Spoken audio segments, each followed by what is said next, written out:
This Film is Lit, the podcast where we finally settle the score on one simple question. Is the book really better than the movie? I'm Brian, and I have a film degree, so I watch the movie, but don't read the book. And I'm Katie. I have an English degree, so I do things the right way and read the book before we watch the movie. So prepare to be wowed by our expertise and charm as we dissect all of your favorite film adaptations and decide if the silver screen or the written word did it better. So turn it up, settle in, and get ready for spoilers, because this film is lit.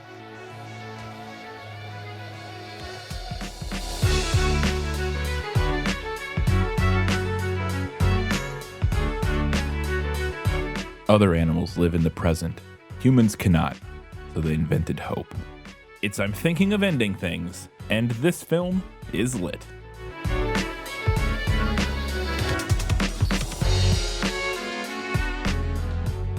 Hello and welcome back to This Film is Lit, the podcast where we talk about movies that are based on books. We have a very full episode with every single one of our segments today as we're discussing I'm Thinking of Ending Things. We're going to get right into it. If you have not read or watched I'm Thinking of Ending Things, we're going to give you a brief summary of both the book and the film. Let me explain. No, there is too much. Let me sum up. I'm Thinking of Ending Things by Ian Reid follows an unnamed female narrator as she journeys with her boyfriend, Jake, to meet his parents for the first time, despite the fact that she's been thinking about ending their relationship. Interspersed throughout the novel are also sections of dialogue between two unnamed characters who discuss, in increasing amounts of detail, another unnamed character who recently committed suicide. During the drive, the narrator and Jake engage in philosophical discussions and she reflects on their relationship. She also receives a phone call from what appears to be herself and reveals to the reader that this has been happening for a while. Sometimes the caller leaves voicemails that are varying degrees of disturbing. When she and Jake arrive at his parents' isolated farm, Jake shows her the sheep, including several dead lambs, and recounts a disturbing story about how they had to put down their pigs. Once inside, they wait for Jake's parents to come downstairs, and Jake shows her a photo that he says is him as a child, but it looks like her. His parents appear, and the four of them have an uncomfortable dinner in which his mom recounts her various physical ailments. Following dinner, the narrator sneaks into the basement and discovers a series of disturbing paintings. She then goes into Jake's childhood bedroom, where she sees another photo that looks suspiciously like her and has a conversation with Jake's father about her relationship with Jake. She and Jake leave, and as they drive, Jake tells her that he has a brother that he no longer speaks to because he had a break with reality and was stalking Jake. They stop at a Dairy Queen and get lemonades, and one of the girls behind the counter tells the narrator that she's scared for her. As they continue to drive, Jake becomes fixated on throwing away their cups, so he takes a detour down a long, narrow road to the local high school. He throws the cups away in the dumpster, taking a long time to return to the car. They begin to get intimate in the car when Jake says that he saw the janitor watching them from a window and becomes angry. He goes inside the school to confront the janitor, leaving her alone in the car. She eventually decides to follow him inside. This is the point where the narrative gets really surreal and dreamlike, with the narrator having a series of bizarre experiences before the narration switches from I to we, and finally back to I as we end up in the janitor's point of view before he stabs himself in the neck with a metal hanger. Okay, so the movie is very largely similar. The early plot of the movie follows the book fairly closely with a few minor changes that we'll discuss as we get into the episode. The main derivation comes at the end of the film when Lucy enters Jake's old high school.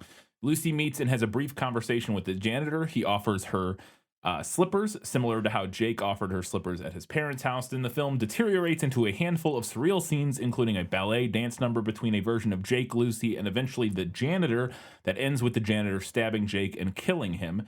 Then we see the janitor get into his snow-covered truck, where he ostensibly starts dying of hypothermia, maybe. He undresses and follows a talking dead pig into the school before we cut to a scene of young Jake receiving a Nobel Prize in front of the rest of the characters from the film, all in theatrical old age makeup. And then Jake sings a number from Oklahoma before we end on a shot of the janitor's truck completely covered in snow, sitting silently in the school's parking lot, containing presumably the body of the dead janitor. We will discuss what's going on there at some point. All right, so that's the movie and the book. If you have not read or watched them, roughly, there's a lot of other stuff, but we're going to get into all of that here in just a second. But before I get to my questions, Katie has some questions for me because we have the game show segment this week. We're going to play Guess Who? Who are you? No one of consequence. I must know. Get used to disappointment. Okay? Okay, I feel confident in your ability to get all of these. Here's our first one. He's long and sloping and unequal, with jagged cheekbones, a little bit gaunt. His dark, full lips make up for this underfed look. Fat and meaty and collagenic, especially the bottom one.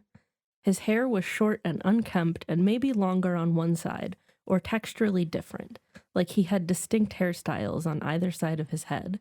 He was clean-shaven and wore thin-framed silver glasses. I think that this is a little bit gone to start short and unkempt. I feel like that this could be Jake, but I don't think it is. One, Jake doesn't have glasses, although I don't think the other character I'm thinking of does. Or maybe he does at different times. I can't remember. I'm going to think that this is probably Jake's father. It's actually Jake. Okay. He looks quite a bit different in the movie than he's described in the book. Yeah, that doesn't really match. I almost went with Jake, but that doesn't really match what I would have anything really about the Jake, about Jesse Plemons. So, yeah. Okay, you can get the next three. Okay. She's wearing so much makeup, I find it sort of unsettling. Her hair is dyed an inky black. It's glaring against her powdered white complexion and varnished red lips. She's dressed in an outdated blue-sleeved velvet dress with frilly white lace around the neck and sleeves. I feel like this, I don't know that I can get, this doesn't match anybody that I find, or this doesn't match anybody in the movie, in my opinion. Wearing so much makeup, I find it sort of unsettling. Her hair is dyed in inky black. I'm trying to think. I mean, the mom, maybe, but that doesn't match anything in the movie of the mom. Powdered white complexion, varnished red lips, outdated short sleeve blue velvet dress. The only thing I think is that the other one is the woman who's in the ice cream shop, maybe. But I don't remember her wearing a blue velvet dress. None of this. Why did you think I could get this? I don't feel like this matches any characters in the movie. I'm gonna say the mom. It is the mom. Okay. Yeah. It doesn't. To me, it doesn't really like fit the mom particularly. I guess maybe in the the one scene where it's like the 50s. Mm-hmm. Maybe. Yeah. I don't know. It just doesn't. Yeah. He's wearing socks and leather slippers, blue work-style pants, and a plaid shirt with the sleeves rolled up. His glasses hang around his neck on a string. He has a thin Band-Aid on his forehead, just above his left eye. Okay, originally I would have gonna guess that this was the janitor for a second, but now looking at it, I would say this is the dad, the Band-Aid being the key giveaway. Yes, it is the dad. Okay, because yeah, he has a Band-Aid on his head at the beginning when they first meet him, but otherwise I think I would have gone for the janitor just because of the blue work style pants, but whatever. Okay, last one. You can definitely get this one. She's skinny and frail. Her hair is long and plain and falls over her back and much of her face. Her hands are small. She's not wearing any jewelry, no rings or necklaces. She appears fragile and anxious. She has a rash, a bad one. Okay, this I would say is the third woman working in the ice cream store. Yes. I don't think any of them get names. None of them have names or anything like that. So yeah, I mean obviously the rash is. Honestly, this one actually fits pretty well overall. Apart, unlike the rest of them, this one actually does seem pretty spot on. Okay, well I did terribly, but that's fine. Well, I got two of them, I guess. Yeah. Could have been worse, I guess. But I do have quite a few questions, and there's lots to talk about with this movie. So let's get into it in Was That in the Book? Nicholas Flamel is the only known maker of the Philosopher's Stone. The what? Honestly, don't you two read? So the film opens up on, well, I don't know if it opens up on this, but we start pretty quickly in on our two main characters in a car driving to his parents' house. And this is Lucy and Jake. We will find out are their names. And Lucy, we are privy to her thoughts. She is kind of in her head thinking about their relationship and stuff. And this is where the title of the movie comes. She thinks to herself, she's kind of going through the relationship a little bit and that sort of thing. But then at the end of this thought process, she says, I'm thinking of ending things, meaning ending their relationship. And when she thinks this to herself, Jake turns and looks at her and says, did you say something? And it seems as if he can hear what she's thinking. This will go on as the movie progresses to become clear as to why. But initially, I was interested to know if this element came from the book of, and before we really know what's going on, why does it seem like he can read her thoughts or hear her thoughts, I guess? So there's not a specific moment like this that I can recall, but there is kind of a general vibe through the book of him like verbalizing things that she's been thinking about or like knowing things that ostensibly he wouldn't know. Yeah. That builds kind of similarly to how it does in the movie. Okay. So yeah, they just put more of a pin on it, or, you know, Yeah. they make it a little more, they kind of draw a circle around it a little bit darker by having him literally seem to like react to her thoughts. To something that she's thought to herself. Which we hear, yeah. Interesting. Okay. And then, so obviously this whole, she's thinking of many things because their relationship is not working for her. And there's this very awkward tension throughout the whole film, but it comes in steep right at the beginning where it's very clear that she is kind of attempting to humor him and their relation. They've only been dating for 7 weeks in the film at this point, so not a particularly long time. And things are already kind of, you know, falling apart. And we'll find out eventually that this relationship wasn't even one that she really wanted to begin with. And she just kind of did it. And so now as their relationship is deteriorating a little bit, she is like humoring him. And the movie does such a good job of creating their conversation and painting it in such a realistic and painful and uncomfortable way to watch that it all feels so real and awful. The way she like is humoring him and putting up with him and, you know, trying to like play along as best she can so as not to like completely ruin this trip that they're going on. But also it's clear that, you know, she's just done with this relationship, and it's all, it's very awkward. And I want to know if that whole feeling came from the book. Oh, yeah, for sure. Yeah. That is the vibe in the book as well. Yeah, I mean, I assumed, because I kind of figured that's what this whole thing was about, was their relationship. Well, it's more complicated than that. We'll get to that, what this whole thing is actually about. But initially, at least surface level, it does appear that that's kind of what this whole thing is about. And it is also what it's about underneath the surface. We'll get to it. It's complicated. There's layers here. It's like an onion. So at one point in the car, as they're driving through the snow to get to his parents' house, she gets a call on her phone, and this happens throughout the course of the film several times.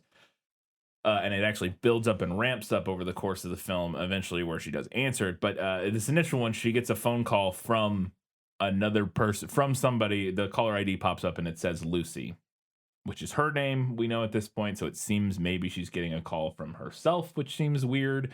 And again, we don't know what's going on here, but I wanted to know, does Lucy get a call from Lucy in the book? Yeah, so she's unnamed in the book. We never know what her name is, but she does recount receiving mysterious, unsettling calls from her own number. Okay. It's been going on for a while in the book. And what's interesting is that I think that this element must be at least part of what necessitated giving her a name in the movie. Yeah. So that we could see that name pop up on her phone. That definitely could see that being part of it for sure. Yeah. Mm-hmm. But I really like what the movie did with it, because the movie like subtly changes her name throughout. Yeah. Sometimes she's Lucy, sometimes she's like Lucia, sometimes she's Louisa. Yeah.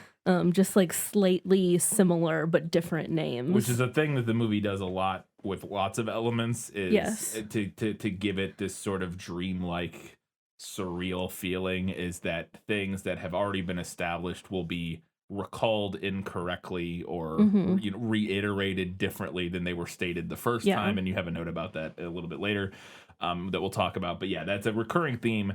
And again, it's just part of what builds the surreality of this piece, is that you're very clearly don't have a reliable narrator. Yes. So then as they're driving, we cut away.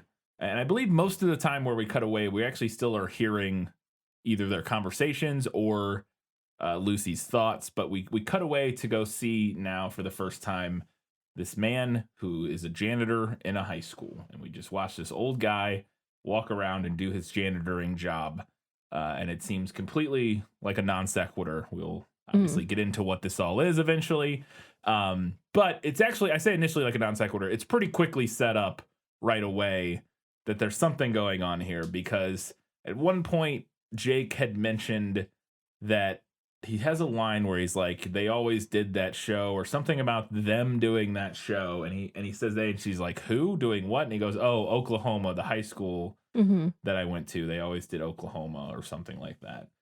And during one of these first flashes of seeing this janitor, we see him watching, or we see the school doing a production of Oklahoma. And so it becomes very clear that something maybe is going on here. And initially, I will set this up now.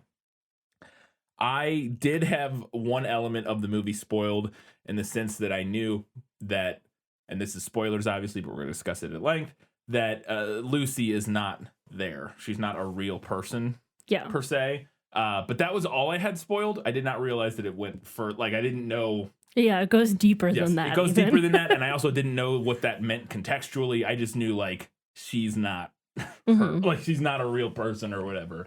And I was like, I don't know what that means, but I did have that spoiled. But at this point, I was wondering, like, okay, so it seems like maybe this janitor is Jake, like, from the future. That was my thought process at this point, or something like that. Maybe these are not happening at the same time. Maybe this is, or, you know, who knows? I wasn't sure, but it seemed a little bit like Jake was, in fact, this janitor character in some capacity. And the movie, I think, teases that very quickly. Even though it's not, like, revealed officially till, like, you know, much further into the movie. Anyways, the side plot with the janitor and kind of cutting to this janitor that we do not know who it is initially, does that element come from the book? Okay, so there is a janitor in the book that is, like, ultimately where we end up, similar to the movie, is, like, with the janitor, where everything converges, kind of. But these sections in the movie are replacing sections in the book. So there are intermittent sections of dialogue in the book between two unnamed characters, and they're discussing someone that they know who recently committed suicide. And I do prefer the movie's version. Those sections in the book kind of wore on me a little. They're not long, but I felt like they kind of disrupted the creepiness of the main narrative while simultaneously not serving much of a purpose beyond, like, narrative breadcrumbs.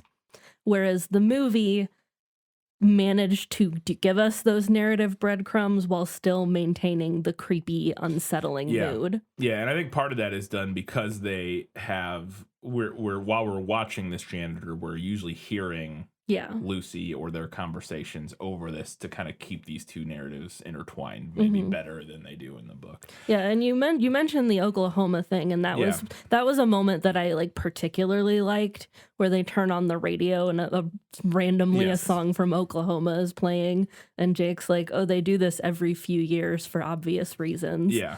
And then we cut to, like, the janitor watching the production of Oklahoma. Yeah.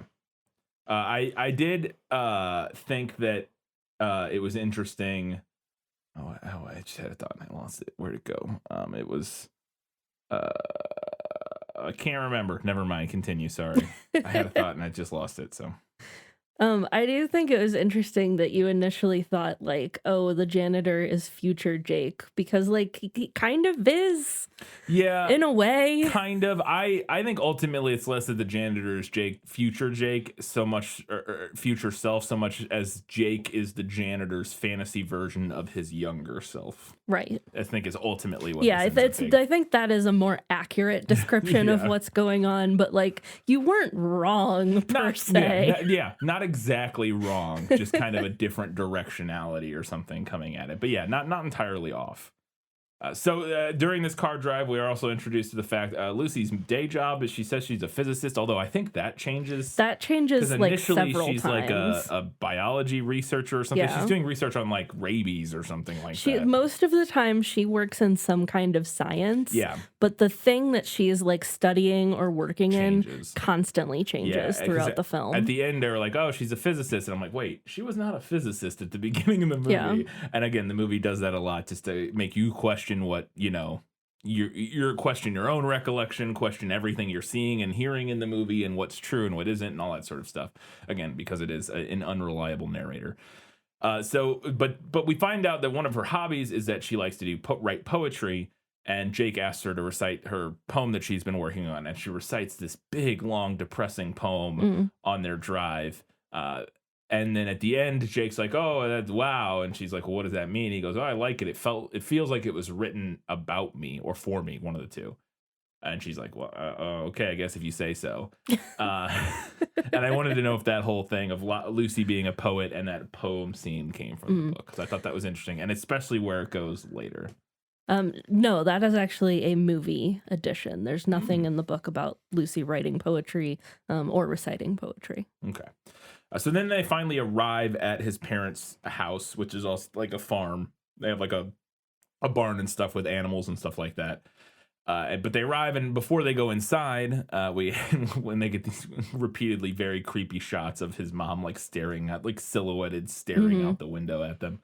But before they go inside, he's like, "Oh, let me show you around the farm and stuff." And he shows her around. And they go into the barn, and she finds these dead lambs, like frozen. There's some sheep in the barn, and they talk about that for a minute. But then she finds these dead lambs sitting there, and she's like, "What is going on here?" And he's like, "Oh, they're fine. They're frozen. So we'll bury them or get rid of them in the summer have to or whatever. Take care of them in the spring or something like that." But he's being very defensive and weird about it, and like dismissive, and it's just all very strange. And she's like, "What? Okay, I guess." And then he also tells her this story about these pigs that died, and about how one of them's stomach rotted and there was maggots in it, and it's like all really weird, and he's like, why is he telling her any of this? And I want to know if any of that element of that stuff in the barn and stuff came from the books. It was very strange, and I will say it's maybe the one part that I was able to wrap my mind around least in terms of like what it meant, what it was trying to do, other than be like creepy and weird. So actually all of this is directly from the book of the dead lambs and the pig story and all of it. And Jake's response to it as well. Yeah. Because she's like understandably Like horrified and concerned by what's going on here. And he's immediately dismissive of that and like kind of cagey about it and doesn't want to really answer her questions or talk about it. Yeah. Do you have anything further later about like what this whole animal thing could mean or what it is, or did you have any notes on that? And if not, that's fine, because I don't really have any good. I mean, I don't have really like an amazing interpretation of what that portion means or anything. Yeah. I think at kind of a surface level, it's contributing to this idea that like they go to visit his parents and this place is very run down and like they obviously are not taking care of it, but also none of it is real. Yeah. So what's actually happening here, I don't know. Yeah, that's interesting. And the pig will become important in the movie, at least, because later we will see this pig again, as I mentioned in the summary. When the janitor seems to be freezing to death, he hallucinates this dead pig with maggots like falling out of its stomach, and it like is talking to him and leading him through the school. And again, I'm not really sure why that what I'm not really sure what any of this like means per se necessarily. Whereas I have a lot of thoughts about other elements in the movie, but this part I was like, yeah, I don't really know. I mean, obviously there's some allusion, like there's the maybe it's just kind of again, it could just be literally setting up kind of a creepy atmosphere, Mm-hmm. and um, I mean, it also ties into the sort of gaslighty, like dismissive nature of Jake in the story, anyways, Yeah. where he is like kind of a terrible boyfriend, and here she has these concerns about this thing, and he just completely dismisses it and kind of Mm-hmm. elaborates on that theme a little bit more, which we'll get into more later. And also, there's the dead lambs is a very common literary and just Yeah. artistic trope and like symbolism anyways. Obviously the phrase that, like lambs to the slaughter, there's all of Mm-hmm. these things at the lamb of God, Jesus, there's Right. lots of like Yes, symbolism lambs baked are into. often used as symbols of like new life, new hope, Yeah, that kind of thing. So then, you kill them, yeah, and that's pretty yeah, obvious symbolism. yeah. Yeah. Speaking of hope, though, that this is the intro quote that I used. It was one of my favorite lines in the movie, and I wanted to know if it came from the book. Is that as they're leaving the barn after all of this, I believe Lucy just thinks to herself. I think is how this line is presented in the film, from my memory. She says, "Other animals live in the present. Humans cannot. So they invented hope." And I thought it was a great line, and I'm sure it's from something else actually, because spoilers, almost Hmm. everything in this movie is a reference, is a pull from something else, and the movie even lampshades that fact at different points. There's a line that I don't think I have written down somewhere where Lucy points out that all of your thoughts are other people's thoughts that you're just reinterpreting and reusing, and she like says something about that, and then at the end is like, and that's an Oscar Wilde quote, and so the Hmm. movie even lampshades this idea. And if you don't, lampshading just means like pointing out the trope that you're engaging in, basically, Yeah. by like putting a lampshade on it and being like, look, see that trope, we're aware of this trope, that's what we're doing it intentionally. That's what lampshading is essentially. But I wanted to know if that specific line came from the book, from your memory. I don't recall this line being in the book, and I don't have an ebook version of this to Ah, like search for lines.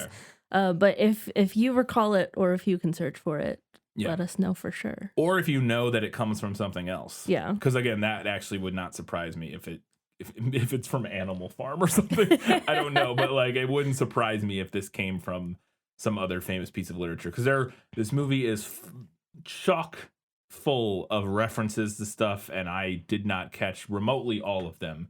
You would have to be incredibly well read to and well watched to get all of the allusions and references in this film, and I did not even get close to catching all of them. But then they get inside, and I think this is maybe even before they meet his parents. Yeah. He's kind of showing her a little bit of stuff, and they're waiting for his parents to come down from upstairs, and she sees the basement door, and there's a basement door, and it's got all these scratches on it, and she's like, what's going on here? And Jake's like, "Oh, don't worry. That's just the basement. Don't go down. Don't worry about that. I was always scared. I didn't like the basement." And she's like, "Well, what are those scratches?" And he goes, "Oh, that's the dog." And she's like, "What dog? We haven't seen a dog." And he goes, "Oh yeah, the dog." And she's like, "What kind of dog is it?" And he's like, "It's a collie, I think, or something like." And then all of a sudden, this dog just appears, Hmm. like walks up, and immediately, she kind of meets this dog, and it's just shaking its head a lot, very strangely. And I love this whole sequence, and it becomes very clear in this moment that Jake is like creating Yeah. this reality kind of as they go, or at least elements of this reality as they go. Again, because this dog did not exist. He explains away the scratches on the door by saying there's a dog, and then has to create the dog that we haven't seen yet. And it just kind of comes in, and the Hmm. dog is off. It's not, it feels weird. It feels a little bit off again, because it just kind of like shakes its head continuously and awkwardly, and it's all very strange. I want to know if that came from the book, and that element, one, the dog specifically, the basement door, the scratches, but also just the element of Jake seemingly creating elements of the reality they're experiencing, like as the story progresses. So there are scratches like on the floors. I don't remember if there's any specifically on the basement door. The basement is an element. And is it a in the similar book. basement? Or well, we'll talk about it. I have another question about it, obviously, in a little bit here. But is it a similar thing at all with him? Like, I don't like the basement. Don't go down there or anything like that. It's more like he's kind of dismissive of it. He's like, "Oh, it's just a hole in the ground." Yeah, There's which he does say that exact line. There's in the nothing movie. important down there. Yeah, he does say that also in the movie. There's like nothing down there. It's unfinished, blah, blah, blah. But he also alludes at times that it's like, I think there's some line where he's like, I didn't like it as a kid, or I was scared, or something like that. And he kind of lends this like element of mystery and like creepiness to the basement that obviously leads her to eventually go explore down there. But the dog part, not from the. Well, he says that. Sorry. Yes. Because she asks about the scratches, and he says that they used to have a dog, but we don't ever see a dog in the book. So I liked the movie's take on this. That kind of element of Jake like creating the reality as they're going, I did not get from the book. Okay. But I liked that. And then I liked that, like, later on when she goes into his bedroom, she sees, like, the jar of ashes with the dog's name on it. Yes, with the dog's name and a picture that is clearly the dog we saw earlier. Yeah. Yeah, I thought that was interesting, too. Another element of the film that's really interesting is that time seems to pass kind of indiscriminately. They're driving for hours and hours, and they're discussing stuff, and then all of a sudden, like, in the middle of a conversation, Jake's just like, we're here, and they're, like, literally, like, right outside of the house. And then later, once they go, and this happens a bunch of different times, but then later, once they go in, they're kind of sitting around talking, and like she's meeting the parents, and they're like, "Oh, we should eat." And the camera swings around, and they're all already seated in the dining room in front of a huge spread of food that was never prepared or never, it just kind of appeared or whatever.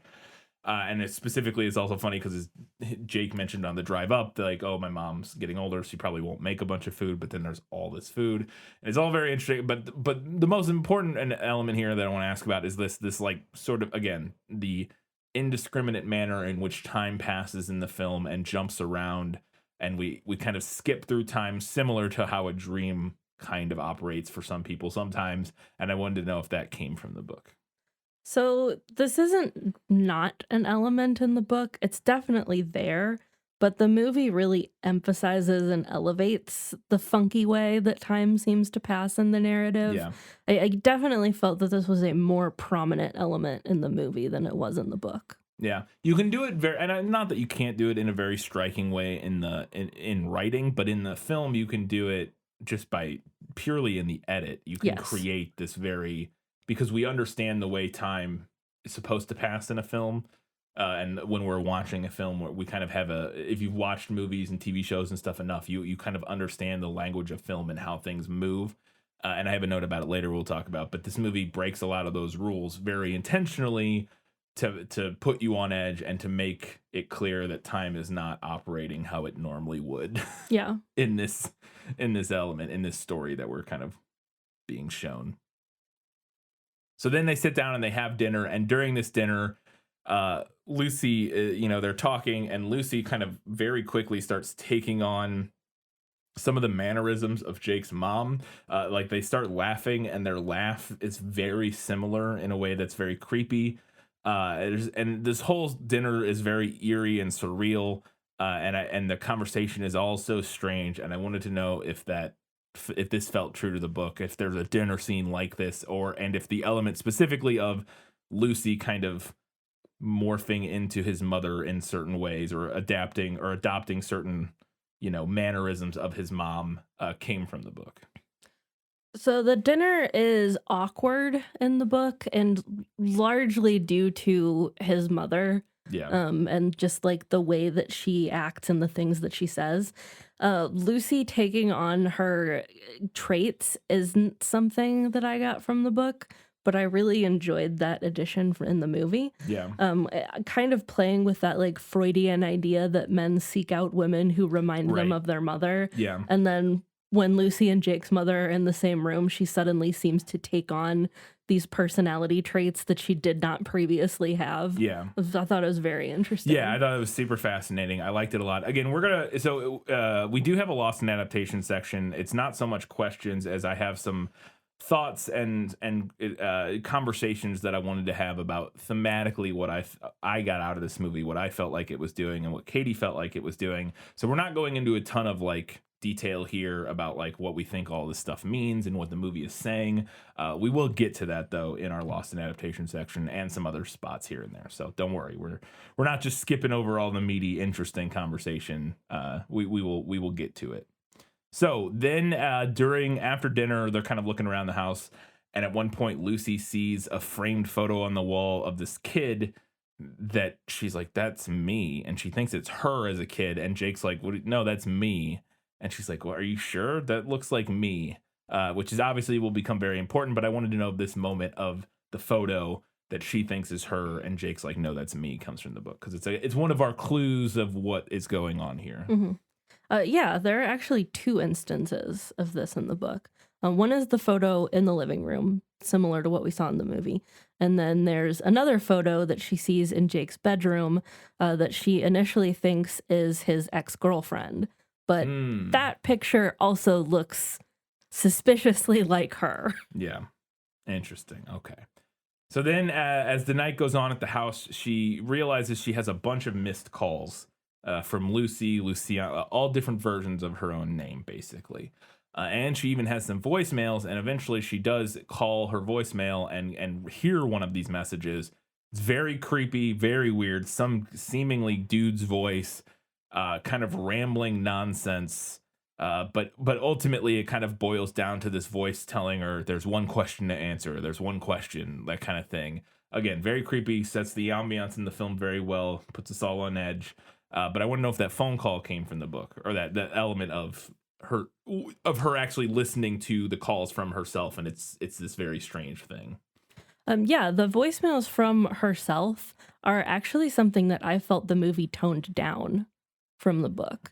As a recurring element, much like the caller in general is. There is at least one time in the book that the voicemail includes the line, there's just one question to answer. That might have popped up multiple times. I don't recall specifically, but that line is from the book. But there's also a super creepy voicemail in the book where the person who leaves this voicemail talks about knowing her feet and hands and skin. Ugh. Yeah, that was my reaction. Like, no thank you. Yeah, no thanks. Gross. Weird. So then she goes up and she explores Jake's room for a little bit, which has a sign on the door, which we'll talk about later, which I thought was fun. But she goes in and she's looking at his childhood room, and in there she finds a book that is a book of poetry. But we also see they have referenced lots of things, both her and him, during the drive up and all this stuff. And if you look at in his room during this scene, as the camera scans over the shelves and all that sort of stuff, a lot of the stuff that has been mentioned or that has come up to this point is media or books or posters or whatever in his childhood room. Again, just more clues, hints, ideas as to what's going on here. But she ultimately finds this book that has it's a poetry book, and she opens it and starts reading one of these poems, and it is literally the poem she claimed to have written on the drive and recited on the drive up. And I wanted to know if her finding that in the book came from the book, because I liked that scene. No, that does not happen in the book. Right. Oh, that's right, because you said she doesn't do Yeah, poetry. the poetry thing is not. That's a movie invention. Yeah. That was a very effective way. Again, it's a fun little creepy super effective clue of, what's going on. It's like, oh, look, the poem that she thought she wrote is actually a pre-existing thing that Jake has read before. So another thing we see over the course of their evening at Jake's parents' house is that as the evening progresses, Jake's parents get progressively older and kind of jump around. It's not just getting older, but generally speaking, they get older over the course of the thing, and they like get in more and more advanced like old age makeups, eventually ending with seemingly Toni Collette's character, the mom, dying or being in, basically like on her deathbed. We also see David Thewlis, who plays the dad, Jake's dad, kind of very clearly suffering from dementia. And they have a very interesting conversation about dementia and stuff. And I want to know if this element of them like aging and seeing the different stages of their life and stuff came from the book, because I thought that was also very, very, very cool. I would not say that this is from the book.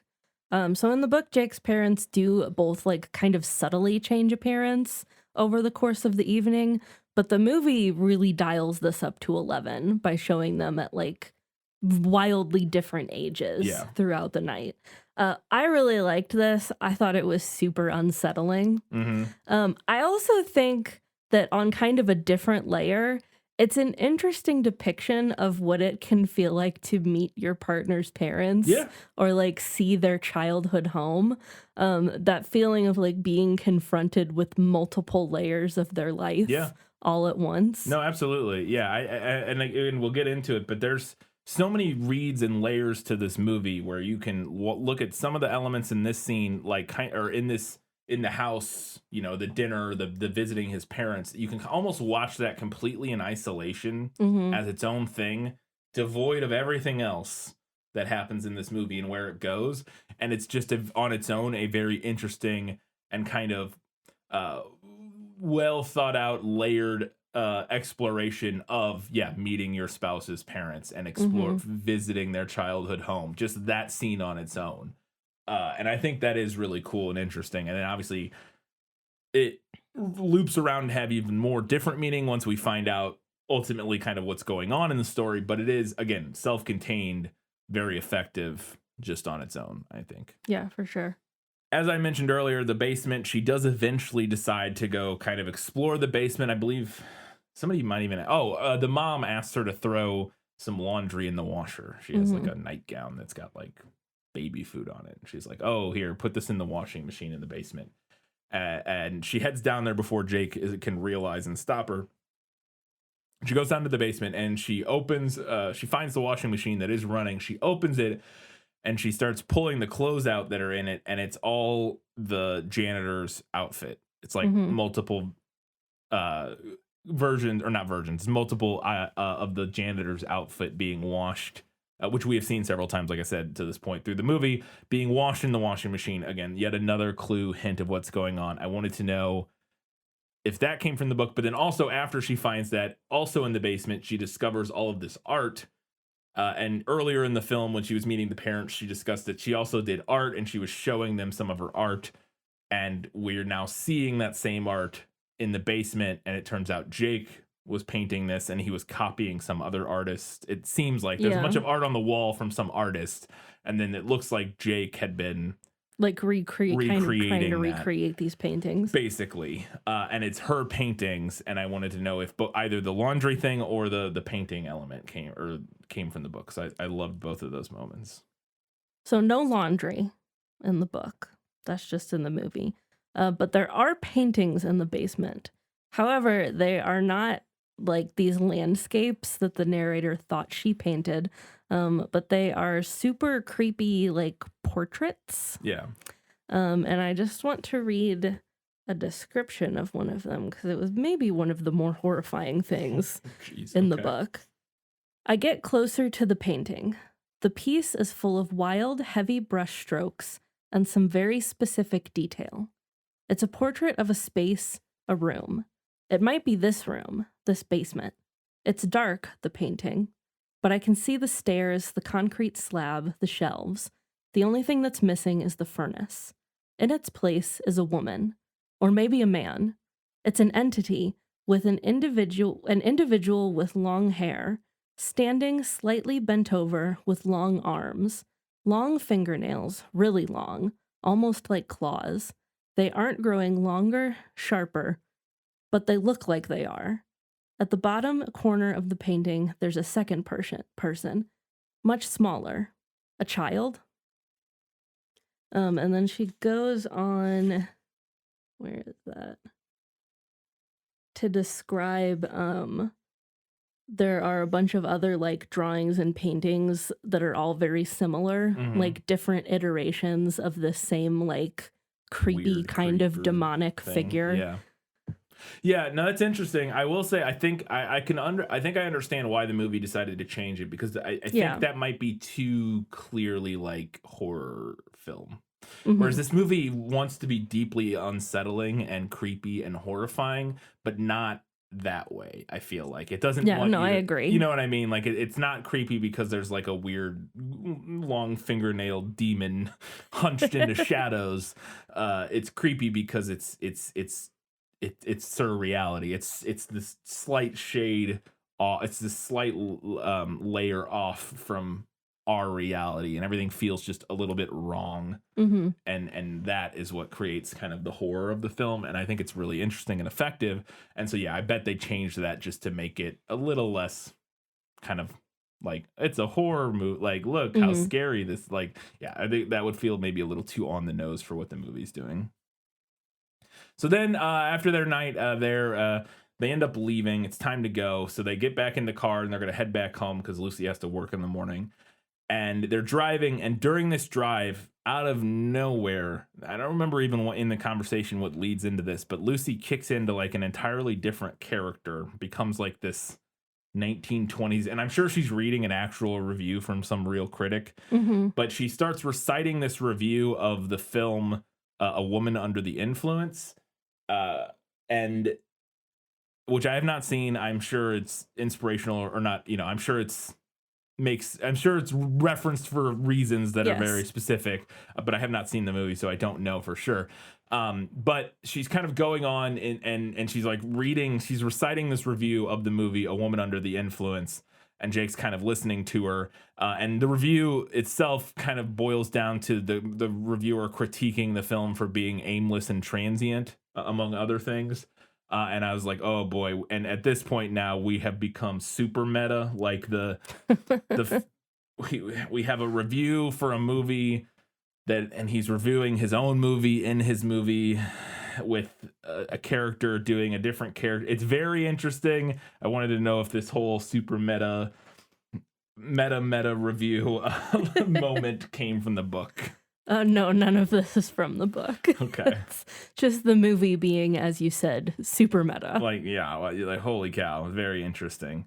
I thought it was fascinating. I really enjoyed that scene, and I think it's,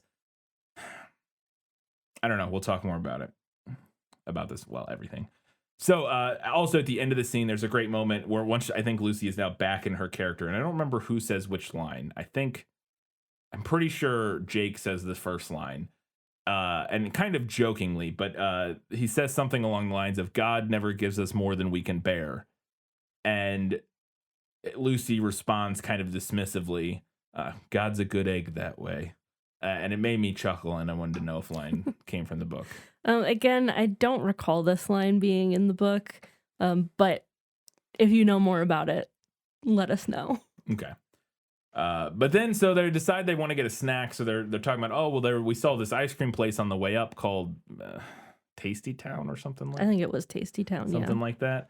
And he sings like Jake starts singing like the theme song for Tasty Town, this ice cream place.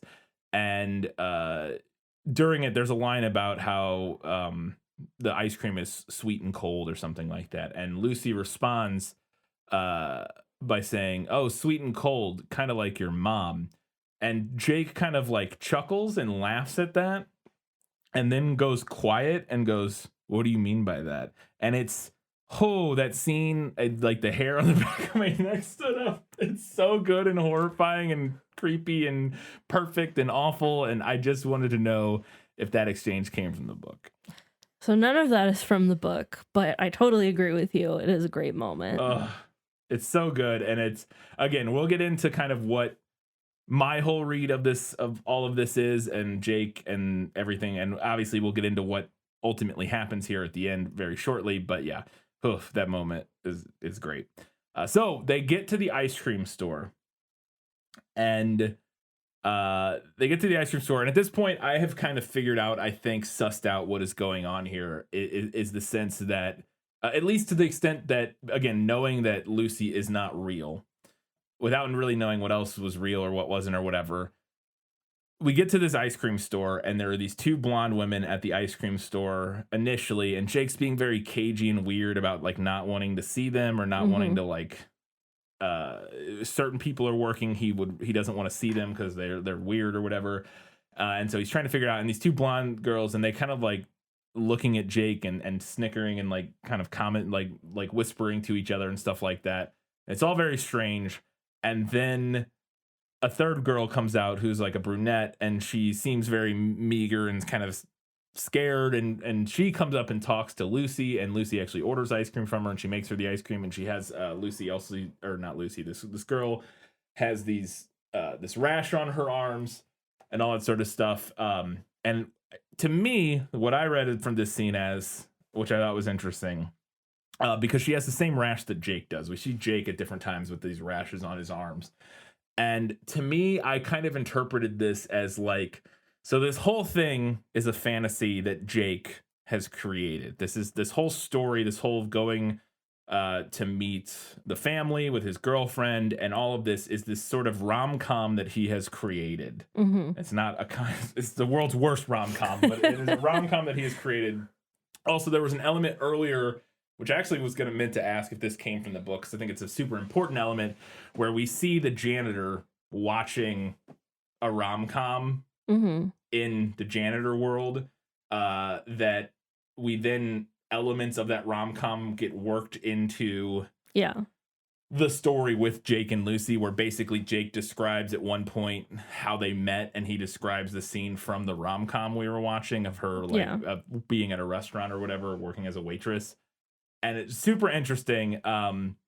But the way I interpreted this, again, so now that I'm kind of realizing this whole thing is like a fantasy of Jake's creation, Jake / the janitor, that I kind of envisioned or viewed this ice cream parlor as like the place where Jake keeps the earlier iterations of the women that he created for this fantasy, that are like the beta models or whatever. And so I kind of interpreted like the blondes are like the hot dumb girls that he created and that he didn't really like, and they didn't like him, and so then he tried again and he created the third girl we see, who's kind of like Lucy. She looks more like Lucy. She has dark hair. She's kind of the classic smart, sensitive brunette, that sort of thing. And I thought it was super interesting. I want to know if any of this came from the book, if you're if you viewed these as like earlier iterations of Lucy to some extent, or what your reading on this was, if it came from the book, or even if it didn't come from the book, what your reading of it was in the movie. We'll talk about this scene. So the scene is very similar to the book. They stop at a Dairy Queen in the book, and they first interact with two girls behind the counter. They aren't specifically labeled blonde in the book, but the narrator notes that they look kind of oddly similar. Yeah. And then the brunette girl with the rash comes out, and it's very similar from there. Yeah. I like your interpretation of it. I think it's really interesting. It was not the same interpretation that I got. Okay. So my interpretation was that these are kids who go to, or maybe at one point went to, the high school that he works at, or could even be like previous classmates of his, people he knew as a student. Yeah. So like some blonde mean girls who mock him, make fun of him. Yeah. And then like an uncool girl who probably showed him sympathy one time. Okay, yeah. Like how in a dream your brain will mash up random things from your life. Yeah. And there was a brief shot in one of the earlier janitor scenes where there are two female students making fun of the way that he walks. But I would have to go back to see if they were the same as the girls at the ice cream place. I feel like they were younger than I feel like the girls in that scene in the beginning where they're kind of like making fun of the janitor were younger than the girls in the ice cream parlor. But it's still, even if they were, it could be meant to be the same characters. Yeah. That actually would be interesting. That could make sense. Huh. Yeah. No, I don't know. It's interesting. I thought it was a very fascinating scene. It's obviously one of the more surreal scenes in the movie, because again, they're just at this weird ice cream shop in the middle of nowhere in a blizzard.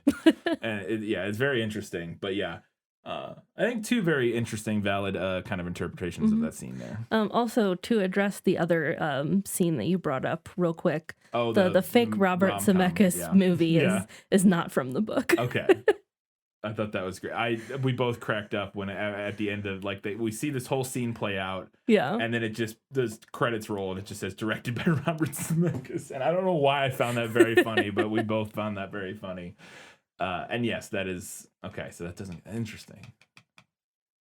Okay. Then they get the ice cream, they leave, they decide they don't really want the ice cream, and now it's just sitting in the car, and Jake wants to get rid of it because he's like, oh, it's gonna melt and get sticky everywhere. I gotta find somewhere to throw this away. So he's like, oh, my high school's really close by. We can drive there and I'll just drop him in the trash can there. So they do eventually get there after a while. It takes them longer than Lucy feels like it should. And then they get there and Jake goes in to throw them away. And we do eventually see him throw these away. But when he does it, he throws them into a dumpster with hundreds of other of these same identical like ice creams. Again, kind of reinforcing the idea that this is not the first time this fantasy scenario, this story has played out. That he has done this lots of times. And I wanted to know if that little detail came from the book because I thought that was interesting. That was not from the book that I can recall. Okay. So then he disappears into the school. Well, they start to make out for a minute, but then he has this weird flash and he's like, oh, the janitor was spying on us. I'm going to go give him a piece of my mind. And he runs into the school. And then after a bit of sitting there, Lucy's like, oh, I guess I got to go find him because she starts to like freeze and then she gets locked out of the car. And so she's got to go into the school and find Jake. She gets inside and she does eventually bump into the janitor.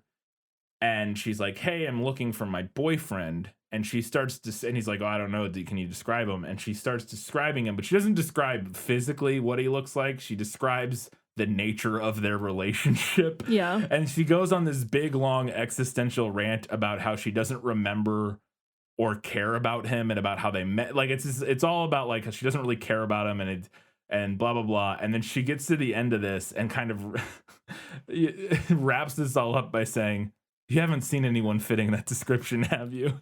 And we both died laughing at this part. I thought it was a fantastic moment. I loved it so much, and I wanted to know if it came from the book. It is not from the book, but I absolutely loved that scene. Yes. I just I love how she just veers off into this completely insane. And we get like what for the first time what feels like something far closer to the truth. Yes. Where she starts talking about how this weird guy at the bar wouldn't stop staring at her. Yes. And so she's like, how am I supposed to describe this guy that I saw once 20 years ago or whatever? Yeah.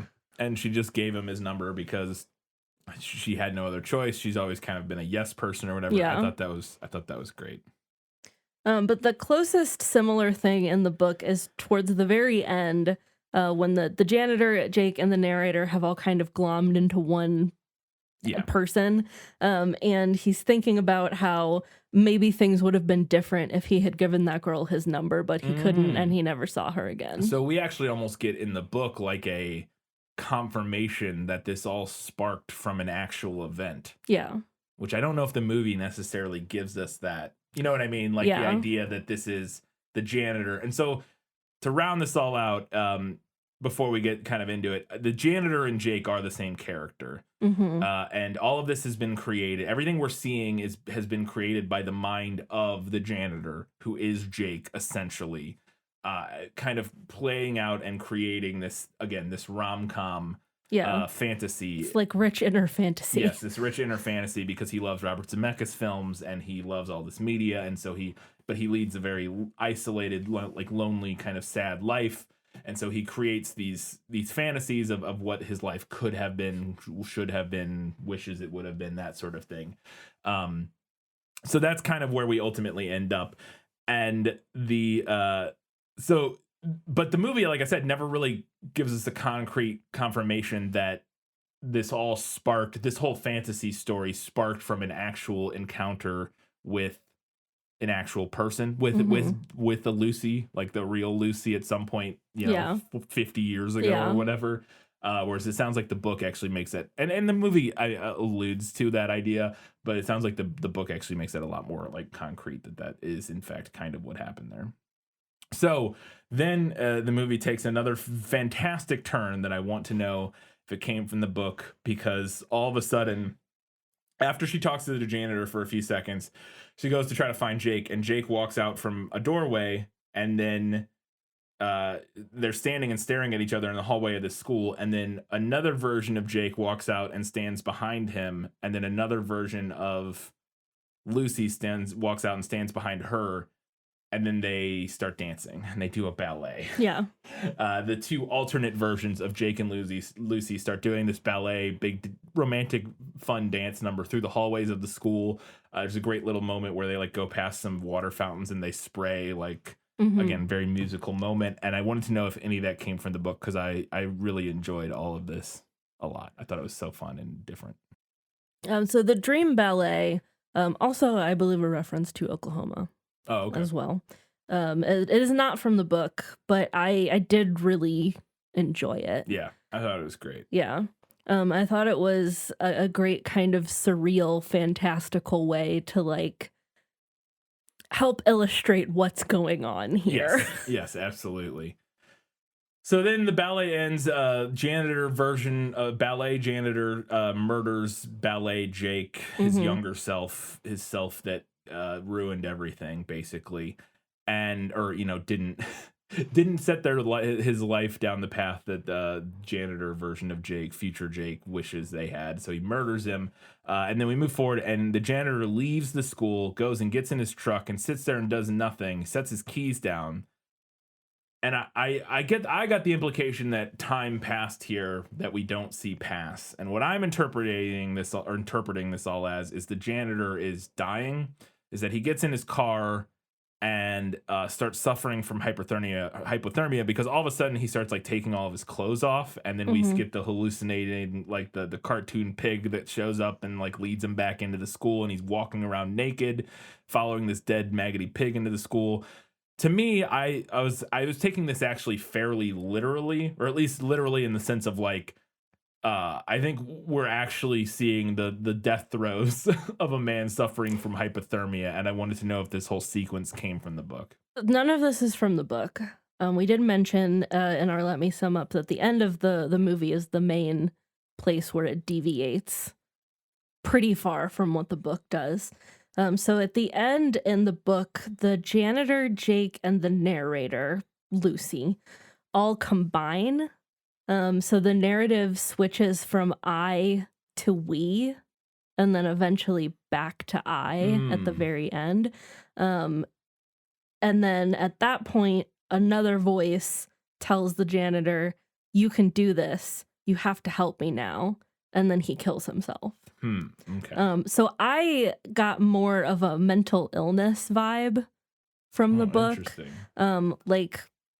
And again, I'm not a medical professional, but maybe more like schizophrenia or some kind of like personality disorder. Interesting. Yeah, it's definitely not the way I got it in the movie. I will say that I think you can definitely interpret the ending of the movie as the janitor killing himself, of basically letting himself die of hypothermia, essentially. Again, I'm just pretty sure that's what's transpiring. And again, this is kind of confirmed by the end of the movie. We see the truck completely snowed over and silent, and the implication being that the janitor is dead in there. But it is like a well-known side effect or whatever, or symptom of hypothermia, is that when it gets really bad to some point, people will actually feel hot and start taking their clothes off, even though they are actively freezing to death. And so I definitely think that's kind of what's going on here. And then the hallucination with the pig and all that sort of stuff, I think it's definitely what's going on. But I think it's very much up in the air whether or not you want to interpret that as the janitor intentionally killing himself, or somehow, I don't know, something happening and him just dying of hypothermia accidentally somehow. I would lean towards the suicide explanation, but interesting. Okay, so not in the book. That's definitely different. So then my last question, I want to know, because after that all happens, we see the janitor walking around naked and all stuff. All of a sudden, I think the pig tells him, "We got to get you ready for something." And then we see Jake walk out onto a stage in an auditorium in front of all these people, and he's receiving a Nobel Prize, and he has theatrical old age makeup, and all the people in the crowd, which is all of the different characters from the movie up until this point, including Lucy and his parents and the girls from the ice cream shop and other people, all have this very theatrical, like grease paint, very heavy-handed old age makeup. And he gives this speech for this award he received. And again, to me, this is all just the death throes of the janitor's brain. This is the going through the final moments as is heading towards the light, and this is like the chaotic firings of his dying brain. But Jake gives this speech, and I recognize this, and I was like, that is literally the speech from the end of A Beautiful Mind. Which again, the point is that all of this stuff is all references because this man lives in a fantasy world created from the media and stuff that he has consumed. His whole life is references, basically, the janitor. Because he did not live his own life. He's lived vicariously, essentially, through these stories. And so, yes, he gives the exact speech down to the word and the shots and everything from the end of A Beautiful Mind. And then that moment ends and he walks off to the side of the stage and then bursts into a musical number from Oklahoma. Yeah. And then everybody gives him a standing ovation. And then we cut and we see the end, the snow falling on the car in the parking lot, and the movie ends. But I wanted to know if the speech, the Nobel Prize speech, and the Oklahoma number, if those came from the book. So that is literally the speech from A Beautiful Mind. I've never seen it. And he's doing the exact same performance and everything, and okay. In that people are in old age makeup, not terrible like theater old age, but like they've because at that point in the movie we've jumped forward in time like 20 years or something, so the characters are in old age makeup and stuff like that. But he has the same speech and he gives the line about like his wife being his reason or whatever, and like looking at Lucy, and it's all identical. So none of it is from the book. I think the meta elements in this movie are really interesting, though. And also a quick note, because I don't know if you caught it, when he does the number from Oklahoma at the end, the set piece behind him is his bedroom. Is his childhood bedroom. Yeah, I did notice it had a lot of the same stuff from his childhood bedroom on the which I thought was interesting for sure. But I think the way that this movie uses meta elements is really fascinating, and I have more thoughts on that coming off of your thoughts in the next segment. Yeah, that was all my questions. We've been through all the stuff that I was interested to see if it came from the book, and a lot of it did. Like you said, when we were talking about this afterwards, you had said it's a fairly faithful adaptation, but the end just kind of makes some very big changes. But other than that, there's a lot of elements that do kind of come directly from the book. All right, so let's get into Lost in Adaptation. Just show me the way to get out of here, and I'll be on my way. Wow, is it lost? Yes, and I want to get unlost as soon as possible. So usually what Lost in Adaptation is, if there's something I was like confused about, like or trying to find clarification on, and hoping maybe the book provides more context. Not really what I'm going to do this week, because I was confused about everything intentionally. But like there wasn't anything particularly that I felt like I needed more from the book on, because I think the movie gives you everything you need. So more so, I thought this would be a good place to just discuss thematically what's going on here and kind of break it down and what we thought about it and all that sort of stuff. Obviously beyond, we'll get into that even more and some odds and ends and final verdict and all that sort of stuff. But I just wanted to have a discussion about what's going on in this movie. And I want to start this by saying that I think this is the most pretentious thing that I've seen that I've also enjoyed a lot. I think I've seen more pretentious things. Yes. But I did not enjoy them to the extent that I enjoyed this. Yeah. And I thought the thing that was really interesting to me, a note that I had here, is that this movie feels to me like a movie that dares to ask, what if incels were able to introspect and create brilliant art? And in this context, I'm talking about Charlie Kaufman himself. When I say what if a movie dares to ask, what I mean is this movie is an example of the question, what if incels could introspect and create brilliant art? This is that's also obviously tongue-in-cheek and a bit of a joke, because some of history's greatest artists have kind of famously been incels. Yeah. So I'm not, but it is, I think, a very interesting element to the movie, because ultimately what I got from this, and what I kind of, when I sunk my teeth into it and tried to figure out what I thought this movie was saying and kind of what the main thing it was getting to, and it was kind of twofold.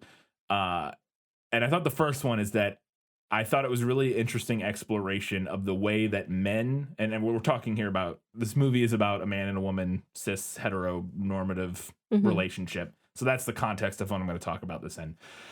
But I thought the movie kind of explores the ways in which men can sort of subsume women in their relationships, how very often the relationships of the man, or the interests of the man kind of take precedence over the interests of the woman in the relationship. And the movie, I think, is showing us this and exploring this surreally by way of having her literally not be her own real person, by having her be this creation. Her interests are his interests. She just doesn't realize it initially because he created her, and he creates her as this partner that he wishes he had, that he wishes he could bring home to his parents, who has all of the same interests and likes all of the things he likes. Yeah. And so I thought that was super interesting. And then I think there's even a second kind of pulling back a meta level to that, which is the commentary on how male filmmakers, men filmmakers, directors, writers will often use, and I think this can even extend beyond, I mean, not I think, it definitely can extend beyond film to literature or whatever, where men creating something, writing something will often use the women leads in their film, book, whatever, as their mouthpiece to kind of say things that they wish they could. And I feel like, because we see a lot of that throughout this movie, there's instances where Lucy will say something kind of edgy and like off color, and then Jake will kind of be like, well, I don't know, not that there's anything, like she'll make a joke about like gay people or something, not make a joke, but like there's one exchange in particular where she says something about somebody being gay or something, and Jake kind of, and this happens multiple times, but Jake then kind of like provides like the PC like counter narrative to whatever she said a little bit. And it felt to me like Charlie Kaufman was examining the way in which men can often kind of pilfer their views through, not pilfer, like sift their views through the medium of the women in their movies, almost denying them agency twice in a way that's really interesting. And it felt to me like this had to be a deeply uncomfortable movie for Charlie Kaufman to make. And this is what I was getting at when I said if an incel could introspect and create brilliant art. Because to me, it felt like Charlie Kaufman was doing some really deep introspection here. And I want to clarify all this by saying I've not seen any other Charlie Kaufman movies. So maybe this is a theme in a lot of his movies. Maybe this isn't the first time he's been exploring this. But to me, it almost feels like him, a filmmaker, going, oh man, I've always used women as mouthpieces for what I want to say in my movies and not let them be their own characters. And I thought that was, again, assuming that's what he's going for, I got that a lot out of this. Yeah. And assuming that's what he was doing, very interesting. And it must have been like I said, a very deeply uncomfortable script to write and a movie to work on, because it would have had to take an immense amount of introspection and self-criticism and that sort of thing. So I wanted to get your take on all that, if you felt similarly or where you kind of came down. So the depiction of Lucy is a really, really interesting element of the movie to me, because it is done in a different way than what the book does. It's a similar kind of thematic outcome, but the book and the movie are doing it differently. So the narrator is a fantasy that Jake has created. When you say the narrator, right? You mean Lucy. Yes. Yeah. The woman. Yeah. But we don't know very much about her, despite being in her point of view for most of the book. At one point near the beginning, she says that she used to be a student, but she's not anymore. And that's about the extent that we know. Jake, however, is a scientist and he's studying for his PhD, and she's impressed by that. Yeah. So she's kind of a blank slate of admiration for him, but her backstory and who she is and what she does are not important. Right. They're not important enough to include in the fantasy. Contrasted to what the movie does, which is basically to imbue her with all of these various talents and dreams that Jake wanted for himself, but could not attain. Yeah. Yeah. So I find that the difference in those two things really interesting. It actually does the same thing, just in different ways. Yes. It takes agency away from the woman character. I'm going to say female character just because it flows better in my head, but I know that's obviously is a weird baggage, blah, blah, blah. But the female character, it takes her agency away in both instances, and takes away her meaning in both instances. It just does it very differently. One, by slapping everything that Jake wants onto her in the movie. And then the second one, just not, or in the book, just not literally not caring about her perspective at all. Yeah. And the movie doesn't care about her perspective, but it does that by making her perspective Jake's perspective, basically. Yeah. But another thing that I find really interesting about this, and also the movie's use of meta elements, and we touched on this earlier, is the fact that Jake actually doesn't create anything. The poem that Lucy writes that she finds later in one of his books, and then we get the random clip from the fake Robert Zemeckis movie about the waitress falling in love with a guy, and then like a couple minutes after that, the backstory with Lucy changes to that he met her when she was working as a waitress, whereas before it was that they met at like a bar trivia night. Yeah. And then the paintings in the basement are paintings that he was copying from an art print hanging on the wall. So he's not really creating anything. Yeah. He's taking art that he liked and imagining that it's part of him and his story, and then projecting that onto this woman that he's created. Yeah, and I think that that's even a separate and also interesting element of the self-analysis, self-introspection that I think Charlie Kaufman was doing here is that, so I think the first thing I was talking about was from the like kind of like through a feminist lens. I think the second one is just through a broader, like, I don't know what lens it would be, but just broadens out to like, what does it mean to create things? And if you're what you're creating, can you truly create anything original if everything is taken, everything you're inputting or everything you're outputting is a result of all the inputs from other media and art and stuff that you've taken in? And I think it is Kaufman kind of examining what it means to create a story when, again, so many of the elements of the story that you're creating come from other elements that other people have created. And this movie even it becomes super metatextual or super uber duper meta in the sense that this movie is in the movie where he examines what that even means. The movie itself does that thing by literally using all of these elements of which maybe you couldn't even do this examination without the movie itself being victim of the thing it's examining because that's kind of the whole point. But like I said, all of the elements, so much of the dialogue and the things said in this movie are literally just pulled wholesale from other stuff and just copied and pasted into this movie in a way that is rearranged and made relevant by the exploration that movie is doing. It's very fascinating. I could talk about this movie forever. Like I said, I really was kind of hesitant going in. I wasn't sure how much I was going to like it because just generally speaking, as I said in the prequel, surrealism doesn't do a lot for me. Although we did talk about in the sequel or in the prequel, and I think this is an example of that, whereas this is using surrealism to do something right as opposed to just doing surrealism. Right. Like, this is surrealism for the surrealism with a purpose. Yes. Again, is it surrealism? Is it surrealism? And you can then argue about that and stuff like that. I get all that, but it is. I thought there's so many layers to this movie as we were watching it that I thought was super interesting. And I even think, and I don't remember if I have a note about this, that even beyond all of the meta layers and everything going on and all the sort of subtextual stuff that you can pull out of it and the examination exploration it's doing of like filmmakers and storytelling from men telling women's stories and all this other stuff that is going on. It's also kind of just a really effective, creepy movie for most of it. Like, I think you could enjoy it if you went into this like expecting something similar to Get Out, which is kind of how it's set up initially, and how it plays out for most, the first 2/3 of the movie or whatever. I think the movie operates totally fine in that framework until you get to like the last 20 minutes. And then I have a feeling that's when it would completely lose people. Yeah.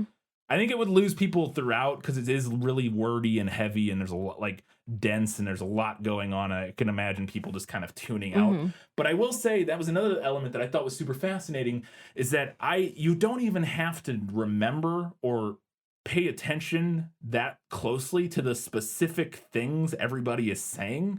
This movie is very like vibes based. Yes. It's very like there are all of these big long speeches and dialogue back and forth that's very dense and referential. and you would need to have an encyclopedic knowledge of literature and film and music to understand every reference and everything everybody's talking about. But you also don't really need to know any of that stuff to get what you need to out of this movie. Because it doesn't really actually matter. Yeah. None of it matters. Yeah, and I think that's another part to it is it's all kind of just bluster. It's all just sound and fury indicating nothing or whatever. It's just fascinating. To contrast that with the book for a minute real quick here. I found the movie to be like much more thematically layered. Not that the book is not. Yeah. But the book I felt was more of an examination of like, I guess like the various ways in which we can be failed by society, but not really.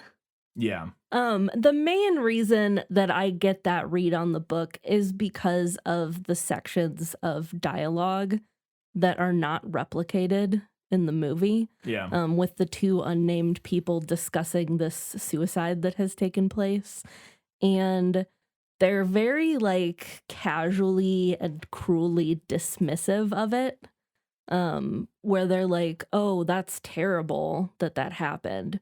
Good thing we're normal, right? Oh, yeah. So the book, I get more of this vibe of it being about like this examination of like loneliness, and this like man who for one reason or another ended up in this place where he didn't have anybody, and this is what happened to him. Right. Basically. Yeah. Which is there in the movie, but the movie just also has a lot else. Yeah, the movie has a lot more going on, in my opinion.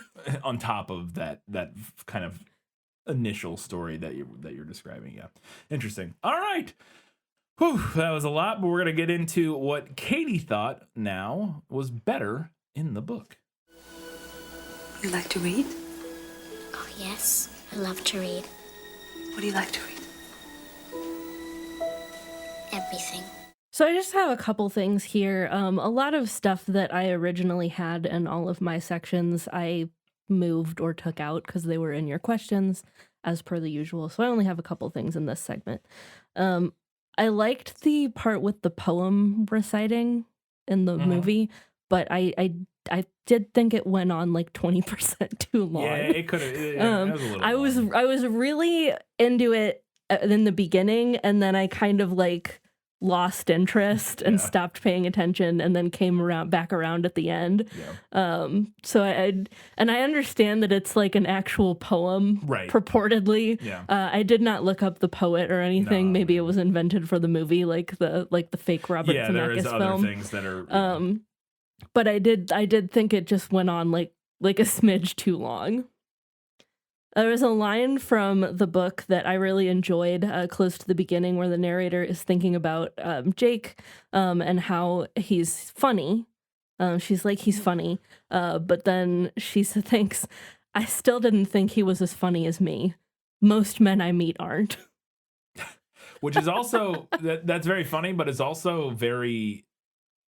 within the context of the movie works, or within the context of the story works twice. Yes. Because if that is in fact Jake essentially writing that line, that's his thought about women. Yeah. You know what I mean? If you flip it and then you realize this is Jake saying that, I think that's Jake saying that about women, which adds an extra layer of interesting examination of like misogyny and stuff there. Anyways. And then the last thing that I kind of wish would have been included, although the movie is already pretty dense and has a lot going on as it is that the narrator recounts this spooky story about her childhood. Yeah.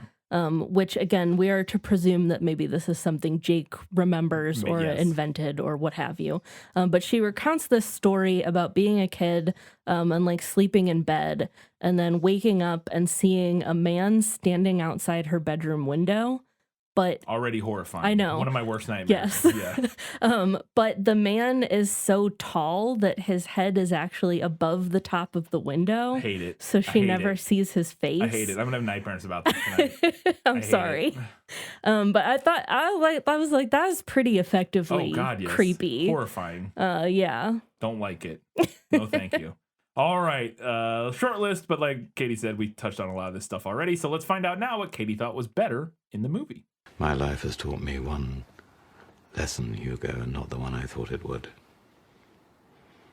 Happy endings only happen in the movies. I like the wallpaper motif Yes. that they use throughout. It's very Charlotte Perkins Gilman. I love it. What is that? That's the lady who wrote the yellow wallpaper. That's what I figured. I just was making sure Yeah. that's what I thought it was. Okay. There's a brief moment after they get to his parents' farm where they're going into the barn where the sheep are, and you see there's like a second story door Yep.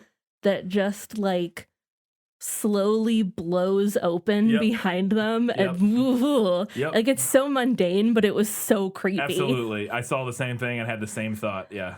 I liked the moment. So we've just heard the story about the pigs Yes. and the maggots. Yeah. And how the pigs were being eaten alive. And then they go in to have dinner, and the mom is like, everything on the table is from the farm. And it immediately cuts to a giant ham. Yes. Yeah. And you can even see Lucy's reaction. She Yeah, kind of makes like, a face. perfect. Like, yeah.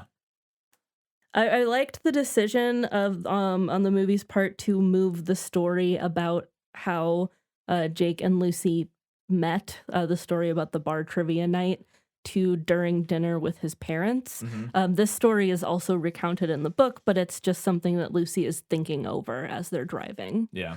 So I thought that was a good decision to make it part of the dinner conversation. Mm-hmm.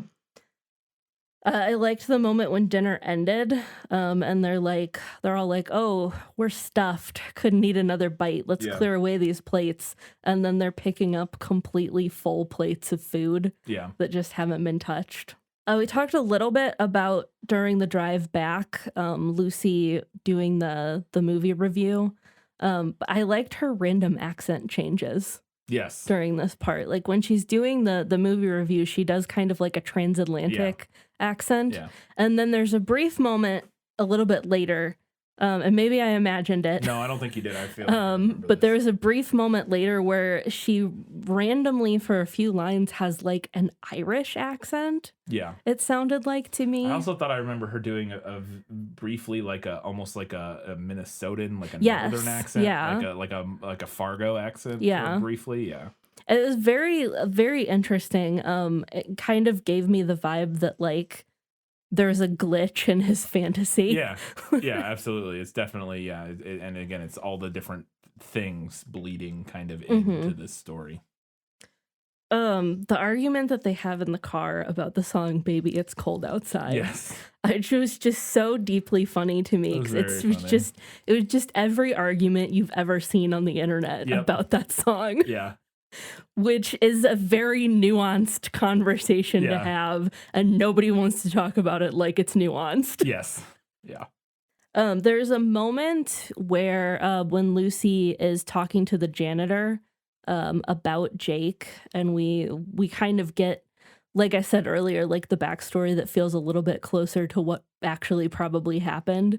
And she says, I stopped by with my girlfriend and he wouldn't stop staring at me. And then a second later, she says that she wished that her boyfriend was there. And I like the kind of potential inconsistency here. Like, did she have a girlfriend? Did she have a boyfriend? Is she just using girlfriend like colloquially to refer to her friend who's a girl? yeah, I like the little bit of like mystery there. yeah, yeah. You don't know. Yeah.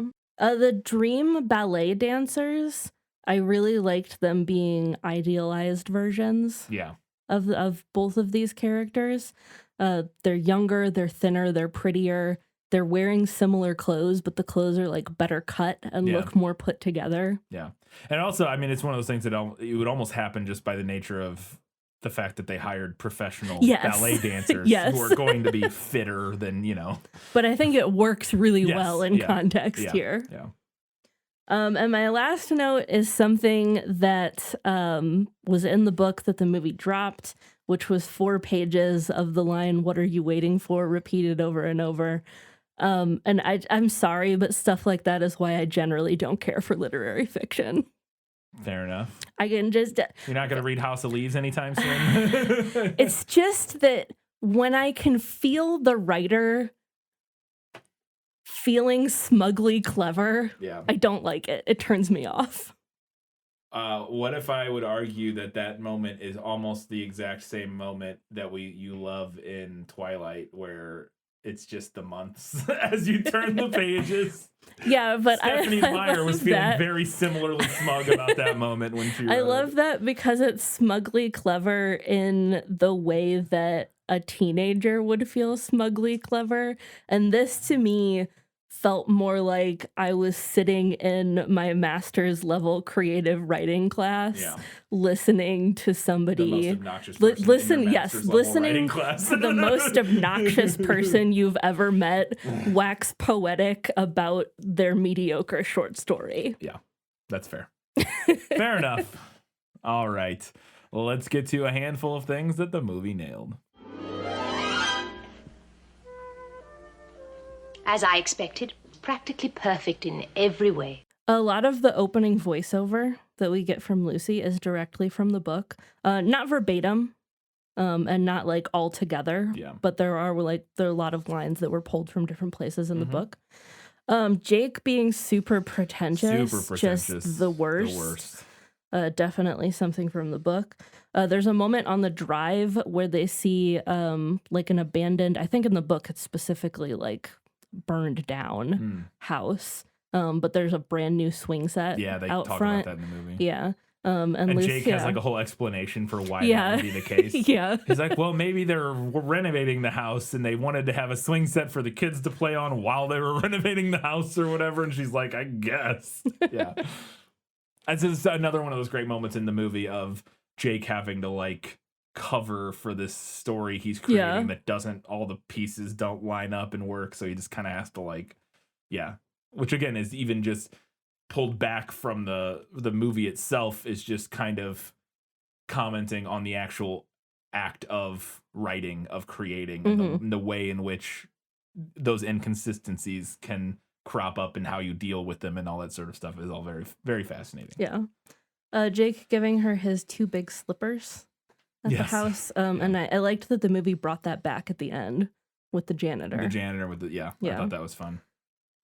The way that Jake is immediately weird and cagey about his parents and like kind of acting like he's embarrassed of them, and he's also mad at them about it at the same time. That was another, again, that's that whole scene where in isolation the whole visit to the parents works as its own thing, whereas that moment feels you've been, even if it's like a friend or something who hates their parent, doesn't even hate their parents, but like is so weirdly obnoxious about everything their parents do. Like you'll be over there and your friend is like, oh, mom, shut up, mom, I don't care. Like they're just like super, and the parents are being very normal. Which to me, is fair in this scene, the parents are weird, but he's like even overreacting to how weird, like even beyond. And I think it's the whole scene is just an amplification. Like his reaction is an amplification and a hyperbolic exaggeration of that experience that we've all had of being around people with their parents and the way they interact with each other and how awkward that can be. The movie just ramps it up to 20 billion in order to like really put a fine point on that. But it's a great, that whole section is really good. Jake calling her by the wrong name during the drive back. In the book, he calls her Steph, and she's like, that's not my name. In the movie, she's always had a name that's like some variation on Lucy, and then he calls her Ames on the drive back. He's like, that doesn't seem right. But she also questions herself. She doesn't even necessarily be like, well, wait, what did he, she even, again, because she is has a loose grasp on reality because she's not real, so she even questions her own thoughts and stuff like that. And my last note here is the kind of inciting incident before the movie truly, truly deviates from the book, which is Jake thinking that the janitor is watching them and going into the school to confront him. Yeah. Yeah. Cool. All right. We got a handful of odds and ends before we get to the final verdict.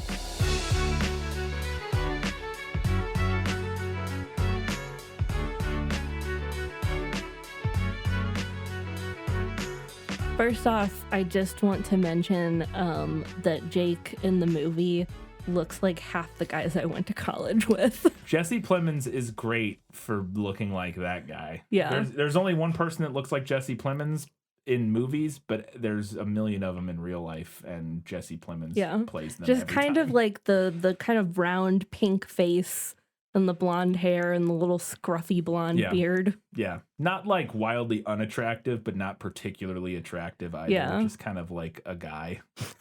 Yeah. Could be the guy in your master's level creative writing class. Yeah. Could be. Yeah. During that drive, there was this great shot, and I don't know if this is what the movie was going for, but I thought it was really interesting, and it reminded me a little bit of kind of like Midsommar or something when they're driving into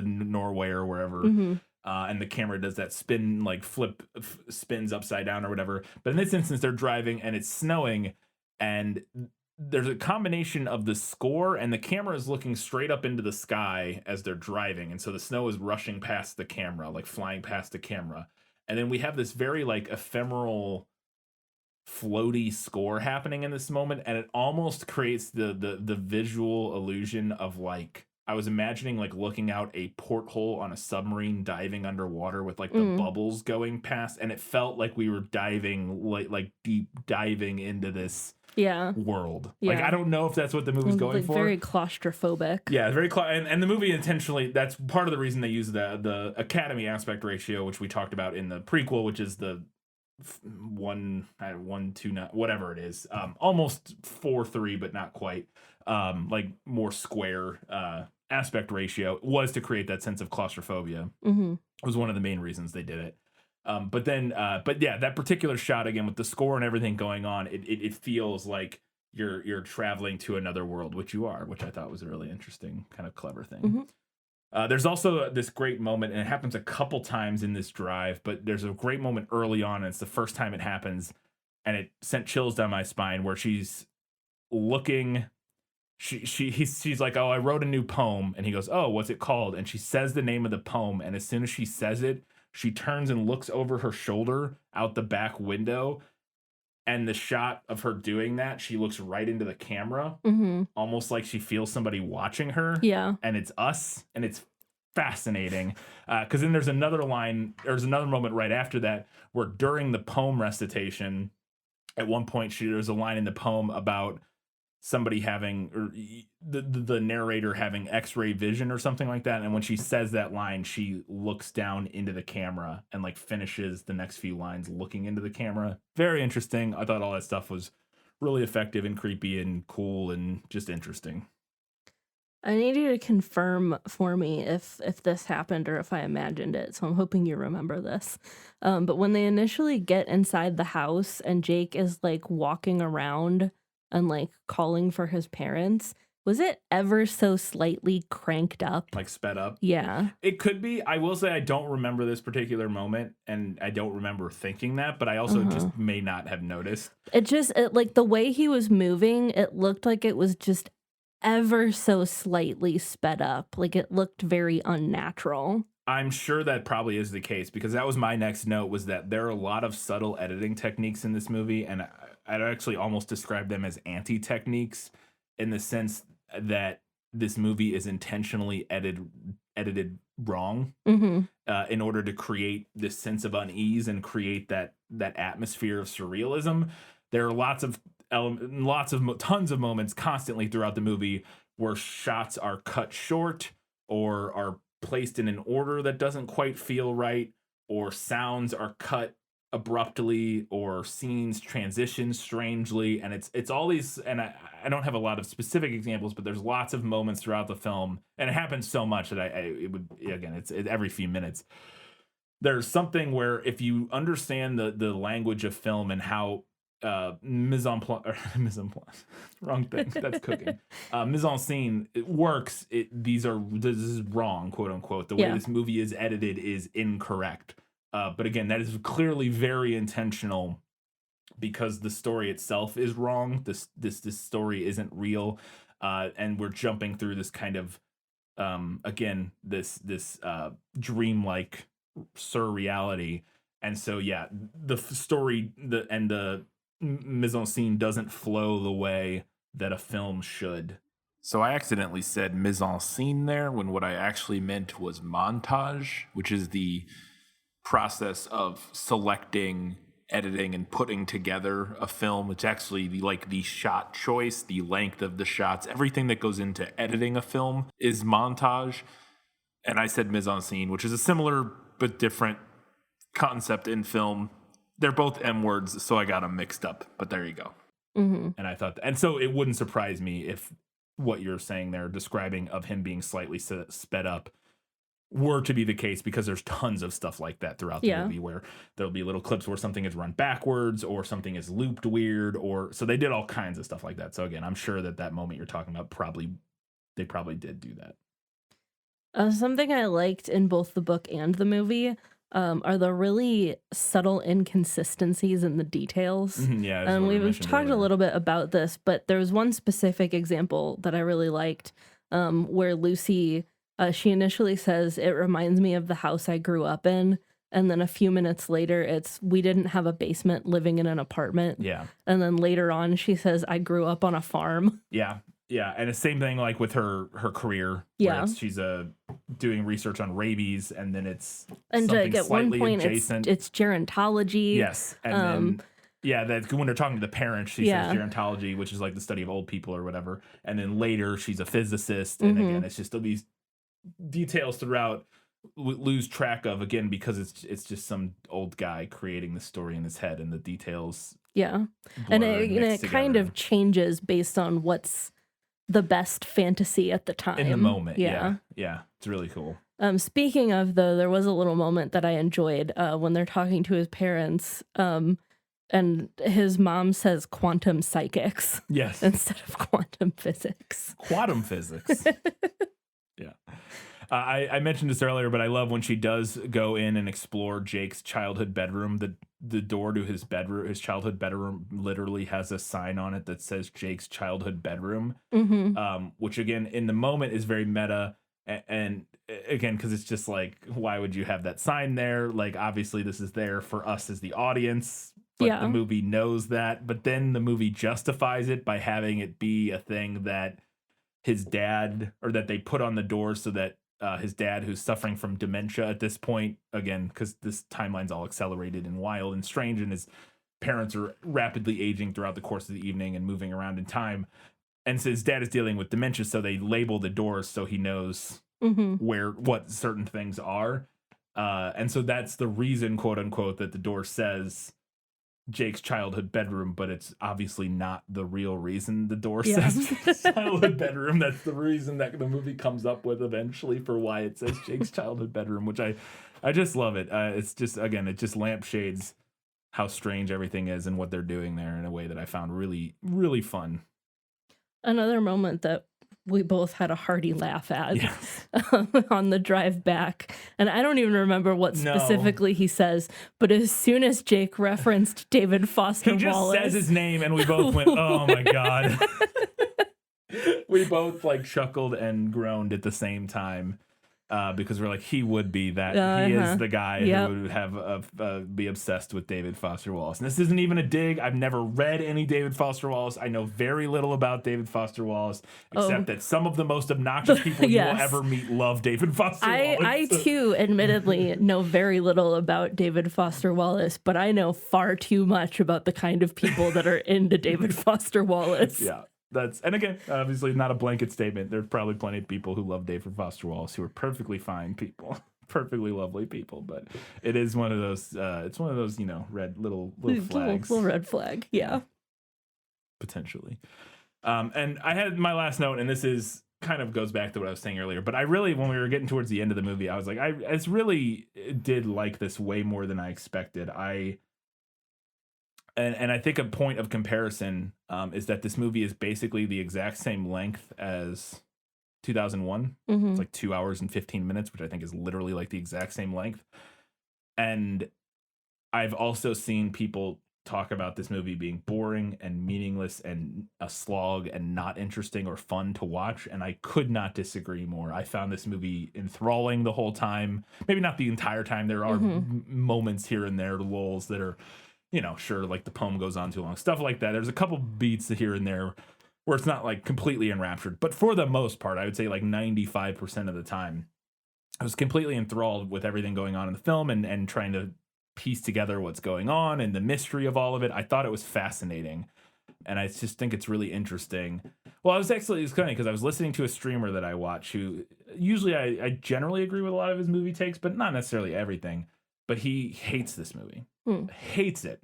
And the joke when he was talking about it was that that he didn't go to film school and learn to appreciate, boring ass fucking movies or something like that. But he does like other boring movies. So it's the same kind of thing like with 2001, where it's obviously very subjective and personal taste and stuff. But one of his criticisms was that he thought he's like, I like heady, philosophical, contemplative movies, but I like them to also like not be incredibly boring and uninteresting and unengaging. And I was like, I couldn't disagree with that more. And I thought that was such a strange, again, obviously it's all subjective. We said similar things about 2001 that other people would not say that about. So, but it's just comparing something like this to 2001.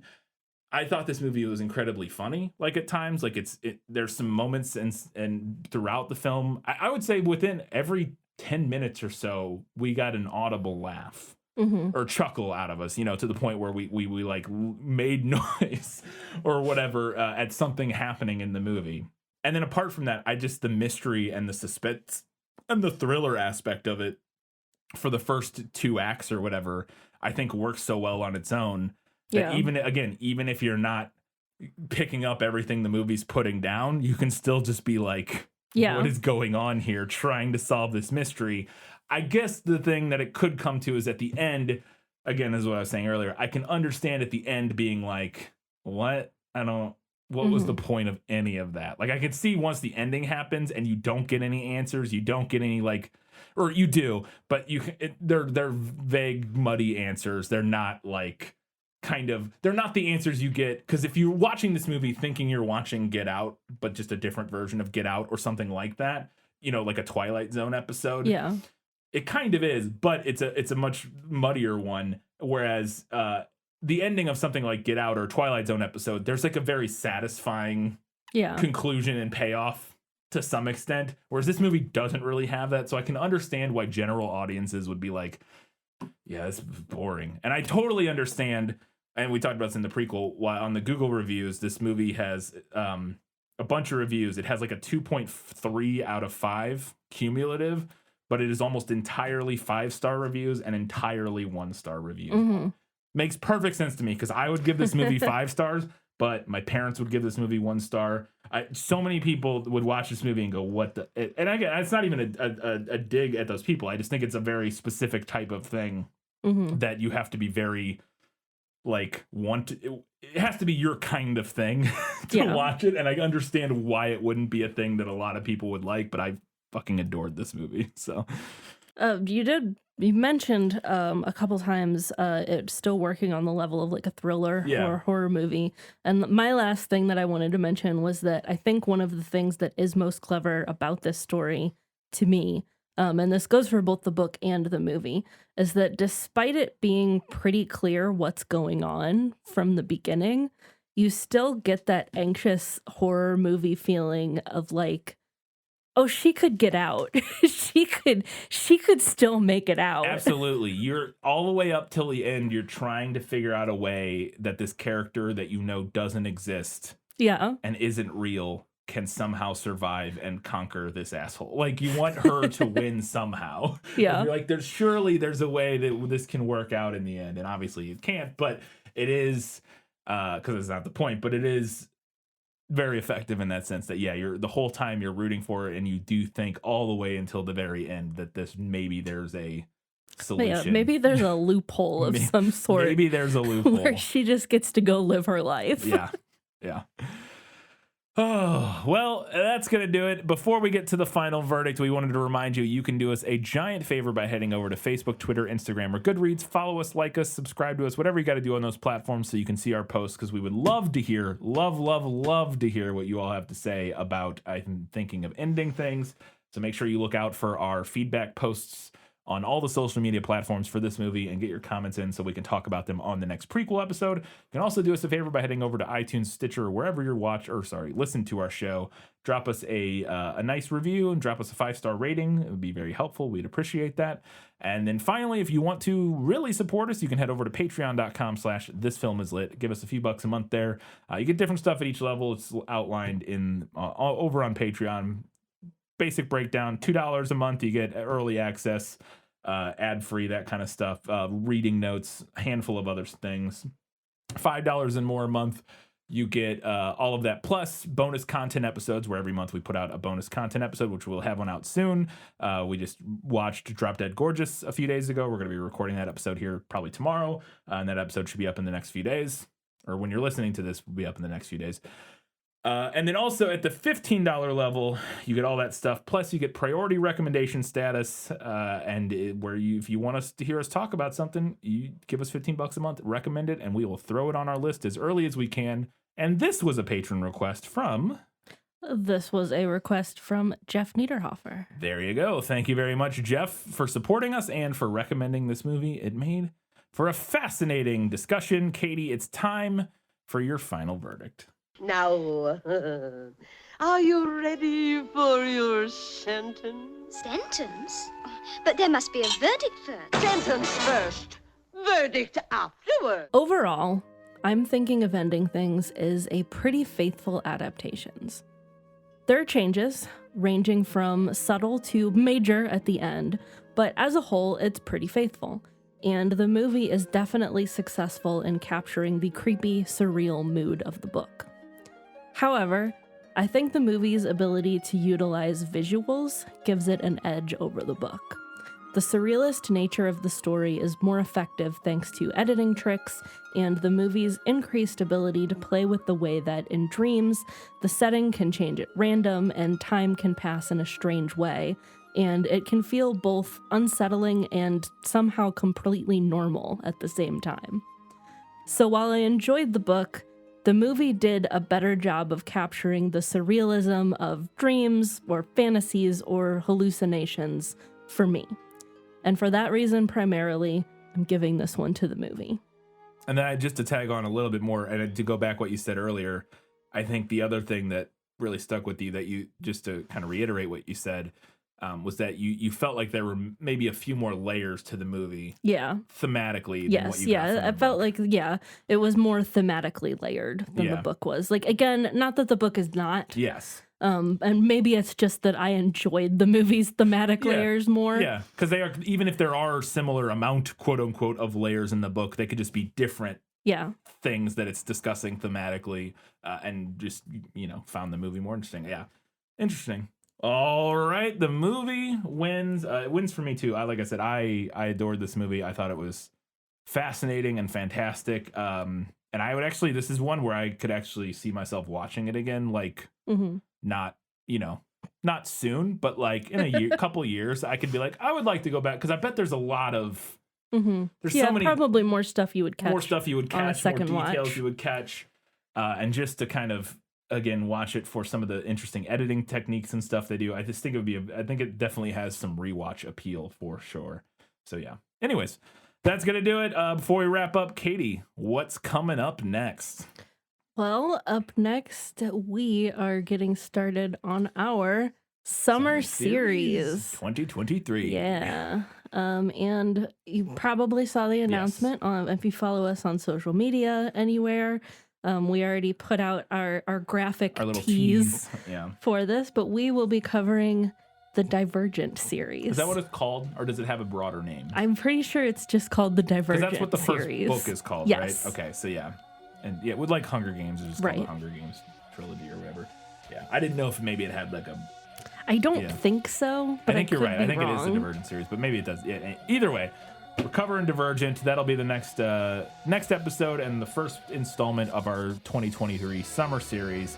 But we'll be previewing that and kind of talking about it a little bit in our next prequel episode, as well as hearing what all of you had to say about I'm thinking of ending things and maybe learning something. We'll see. Until that time, guys, gals, non-binary pals, and everybody else, Keep reading books keep watching movies and keep being awesome.